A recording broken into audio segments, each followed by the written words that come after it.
Queridos, a paz do Senhor, meus amados. Nós vamos estar meditando mais uma vez na palavra de Deus. E hoje, para a nossa meditação, nós vamos estar fazendo a leitura no livro de Joel. Eu quero trazer aos amados irmãos uma visão panorâmica do livro de Joel. São apenas 3 capítulos, onde, na verdade, o profeta Joel ele vai estar alertando o povo de Deus no capítulo 1. Ele vai trazer várias vezes palavras de exortação ao povo de Deus. No capítulo 2, o profeta Joel, ele vai falar, vai conclamar para que o povo venha se arrepender. Ele vai fazer um chamado ao arrependimento à nação de Judá, que é na verdade que está sofrendo aqui assolações. E ainda no capítulo 2, nos versículos finais, nos últimos versículos, o profeta Joel vai trazer uma palavra de esperança a este povo. Então, meus irmãos, é essa visão assim panorâmica para que a gente venha compreender e aplicar para os nossos dias. Primeiramente, no capítulo 1, o profeta Joel ele está entendendo uma coisa, que a nação de Judá ela está sofrendo pelo menos com uma seca que se instalou ali, há uma crise instalada dentro da nação de Judá, e uma das coisas que está assolando aquela nação é a seca. Uma outra coisa que o profeta Joel ele está observando é que há uma praga de gafanhotos destruindo, queridos, a lavoura, destruindo a agricultura, que é o que o povo judeu na época vivia. Era da agricultura para o seu mantimento. Todavia, o profeta Joel ele está preocupado com aquilo que se instalou ali naquela nação. Ele está preocupado agora com a seca que se infiltrou naquele lugar. E uma coisa que ele está percebendo e ele quer que o povo de Deus perceba é o que está acontecendo. O povo de Deus parece que está assim adormecido. E é isso que o profeta vai fazer. Eu vou ler no capítulo 1 e o versículo de número 4, para você ter um entendimento, a qual diz assim: o que deixou o gafanhoto cortador, comeu o gafanhoto migrador. O que deixou o migrador, comeu o gafanhoto devorador. O que deixou o devorador, comeu o gafanhoto destruidor. Então o profeta Joel, meus irmãos, na visão que ele está tendo aqui da palavra de Deus, a primeira coisa que ele está observando é esta praga agora que está assolando toda a plantação do povo e daquela nação. E o profeta Joel ele está chamando a atenção deste povo para os acontecimentos. O que ele quer é que tanto os sacerdotes como o povo de Deus venha compreender o que está acontecendo. Porque na crise que se instalou naquela nação, algo está por detrás. E é isso que o profeta Joel está chamando a atenção deste povo. Ele fala primeiramente aqui do gafanhoto. Segundo, se você observar aí na palavra de Deus, ainda no capítulo 1, o versículo 9 ao versículo 12, ele vai dizer que o culto a Deus foi afetado. Ele vai dizer isto muito claro, falando aqui do versículo 9 ao versículo 12. Depois, ele vai conclamar, vai chamar para que os sacerdotes, na verdade, venham se humilhar na presença de Deus, do versículo 13 em diante. E também no versículo 14, ele vai chamar para que o povo venham chorar, venham clamar na presença de Deus. Porque na visão de Joel, Deus está por detrás de tudo e há juízo de Deus. Um juízo de Deus está se instalando e eles não estavam percebendo. Eu vou ler o versículo de número 13 em diante, a qual ele vai fazer esse chamado aos sacerdotes e ao povo. Ele diz assim, no 13 e 14: cingi-vos de pano de saco e lamentai. Sacerdote, o vai, ministro no altar, vinde.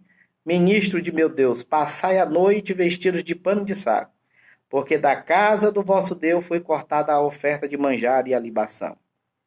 Promulgai um santo jejum, convocai uma assembléia solene, congregai os anciãos, todos os moradores da terra, para a casa do Senhor, vosso Deus, e clamai ao Senhor. Vocês perceberam, queridos, que primeiro no versículo 13, ele pede para que os sacerdotes venham se vestir de pano de saco, que era uma forma que eles tinham de mostrar humilhação, e eles iam clamar ao Senhor, chorar. Eles iam proclamar um jejum santo diante do Senhor. E depois, no versículo 14, ele vai agora pedir para que o povo venha também fazer a mesma coisa, jejuar. Eles venham clamar ao Senhor, porque agora o que está ali instalado é uma crise, meus irmãos, aonde a economia tinha sido abalada. Porque a praga dos gafanhotos agora tinha destruído tudo. E a seca também agora que estava acontecendo, Joel tem essa percepção.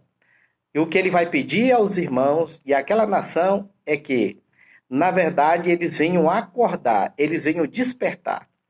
Vocês se lembram a qual Paulo, quando fundou ainda a igreja de Éfeso, alguns anos depois, Paulo escrevendo para aquela igreja ainda da prisão, ele vai dizer no capítulo de número 5, despertais, ó tu que dorme, e Cristo te iluminará.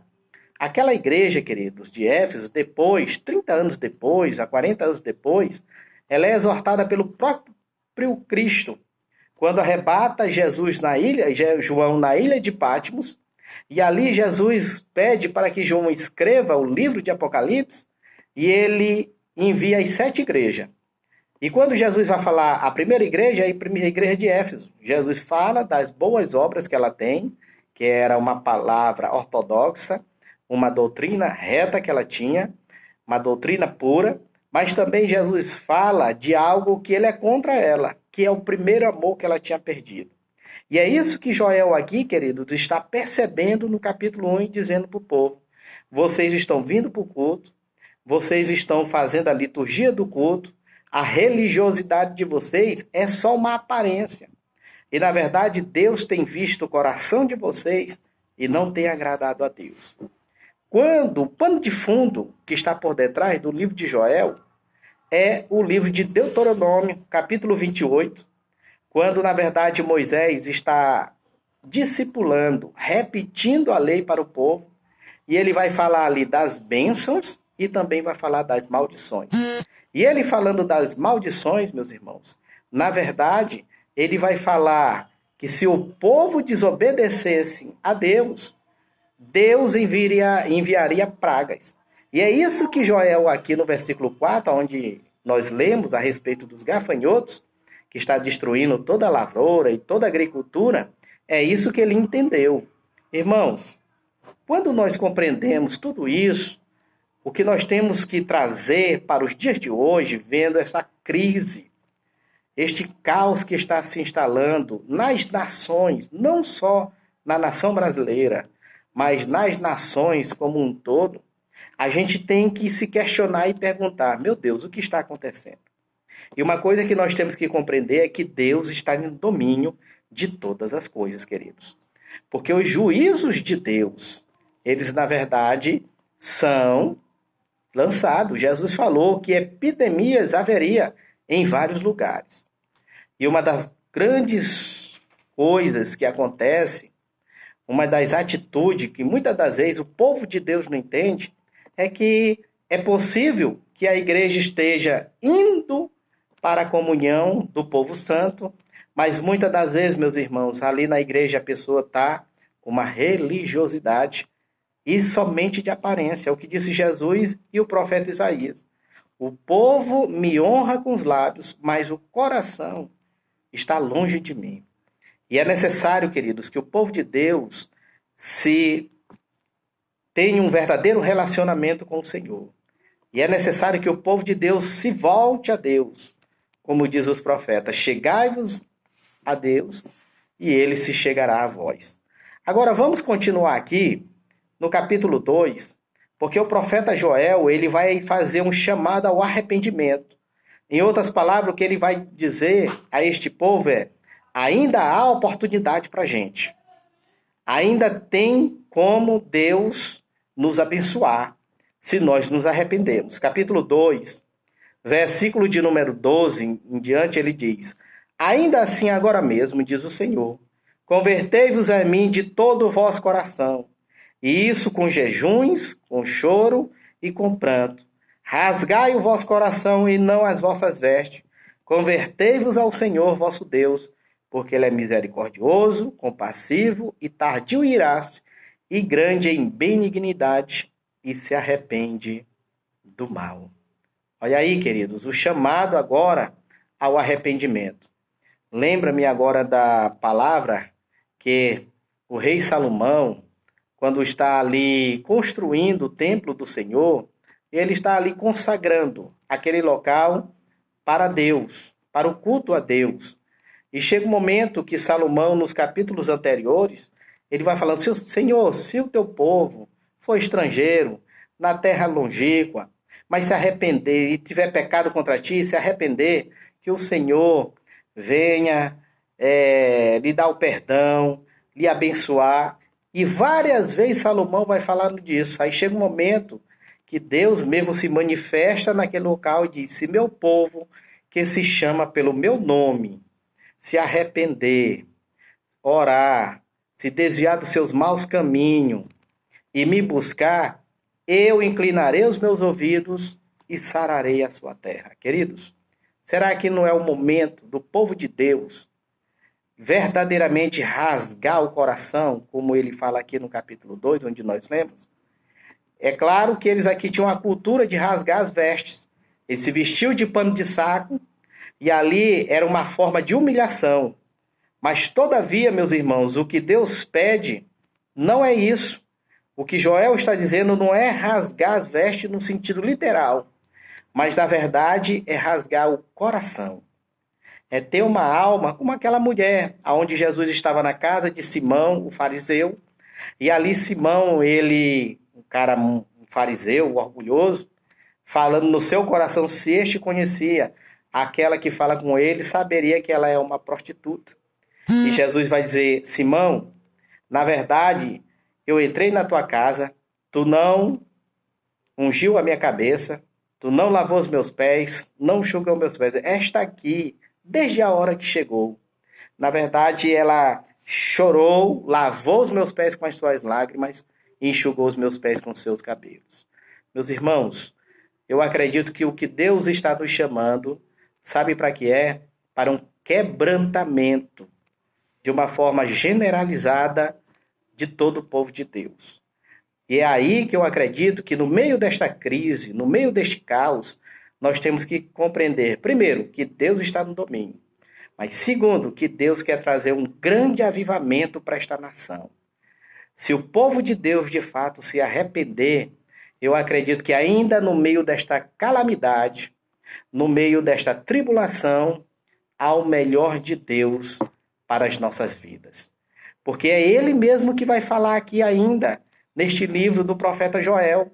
O profeta Joel, depois de falar, chamar o povo ao arrependimento, ele vai trazer uma palavra, meus irmãos, de esperança. Se de fato isso acontecer, no capítulo 2, o versículo de número 25 e diante, ele diz assim, ó: restitui-vos-eis os anos que foram consumidos pelo gafanhoto migrador, pelo destruidor e pelo cortador, o meu grande exército que enviei contra vós. Aí ele vai falar aqui no versículo 26, comereis abundantemente e vos fartareis. Louvareis o nome do Senhor, vosso Deus, que se ouve maravilhosamente convosco, que meu povo jamais será envergonhado. A primeira promessa é que Deus vai restituir a nossa vida no sentido secular. Vai restituir, queridos, aquilo que muitas das vezes nós perdemos. Vai restituir, meus irmãos, a nossa vida como um todo. O nosso trabalho, a nossa integridade. Deus aqui está garantido que ele vai restituir. Agora, se ficasse só aqui, queridos, seria restituição apenas daquilo que nós fazemos com as nossas próprias mãos, do nosso trabalho. Seria restituição apenas, vamos dizer assim, de uma enfermidade. Mas não, a coisa ela é além. Ele continua no versículo 28 em diante. E acontecerá que depois que derramarei o meu espírito sobre toda a carne, vossos filhos e vossas filhas profetizarão, vossos velhos sonharão e vossos jovens terão visões.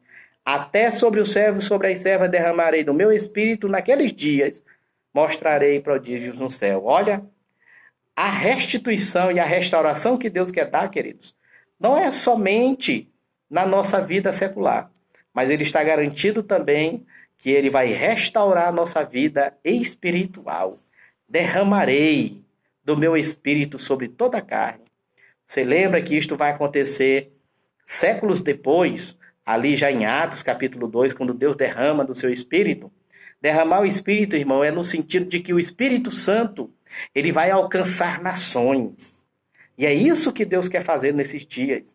E uma coisa linda que ele diz aqui, que ele promete para nós, é que os velhos sonharão. Você sabe que os mais velhos, quando estão em uma certa idade, eles não, muitas das vezes vivem somente das coisas passadas. Ah, quando eu era jovem, quando eu tinha a idade de 30 anos, quando eu tinha meus 20 e poucos anos, vive apenas do passado. Não, mas ele está dizendo aqui que até os anciãos, até os velhos vão estar sonhando. Sonhando com o quê, queridos? Sonhando em fazer coisas novas. Sonhando e ainda está glorificando o nome de Deus no trabalho, na família, seja no que for, meus irmãos, porque o Espírito de Deus, ele pode ser derramado sobre a igreja do Senhor, sobre a nação brasileira, que tanto necessita. E ele diz aqui também que os vossos jovens terão visões. A gente percebe que hoje a juventude, querido, está uma calamidade, principalmente quando se trata da educação, uma coisa triste. Mas ele está dizendo aqui que os jovens terão visão. Sabe o que é isso, irmão? É visão de águia. É alguém que, na verdade, de repente desperta para o conhecimento. E daqui a pouco, queridos, esse jovem, ele está dando fruto. Ele está sendo orgulho para os pais. Ele está sendo orgulho, querido, para a nação brasileira. Serão jovens que serão usados na mão do Senhor. Entendeu? E nós temos que nos firmar nestas promessas. Nós temos que nos firmar. E ele diz aqui também que os vossas filhas profetizarão. Serão homens e mulheres de Deus que serão apregoeiro da palavra do Senhor. Você sabe que esta nossa cidade, ela pode ser um celeiro, irmãos, de pregadores, de homens e mulheres do Senhor, de Deus, jovens, cheios do Espírito Santo. E ele encerra dizendo assim, no versículo de número 32, e acontecerá que todo aquele que invocar o meu nome, o nome do Senhor será salvo. Porque no Monte Sião e em Jerusalém estarão os que forem salvos, como o Senhor prometeu, e entre os sobreviventes aqueles que o Senhor chamar. Queridos, aqueles que invocaram o nome do Senhor, estes serão salvos. Que maravilha, meus irmãos, como um dia, um Filipe da vida, ele saiu para pregar na cidade de Nínive, e ali aquele povo começaram a clamar o nome do Senhor, dizendo só Jesus é o Senhor. Quando ele começou a pregar a palavra de Deus. Como é bom, meus irmãos, Deus ainda pode usar Paulo nesses últimos dias. Homens, queridos, que na verdade se entregam ao reino de Deus. Deus, nesses últimos dias, ele ainda pode levantar Elias, irmãos. Homens que ainda podem, e no poder de Deus, podem pregar a palavra do nosso Senhor com intrepidez, com ousadia, com uma pessoa cheia do poder de Deus.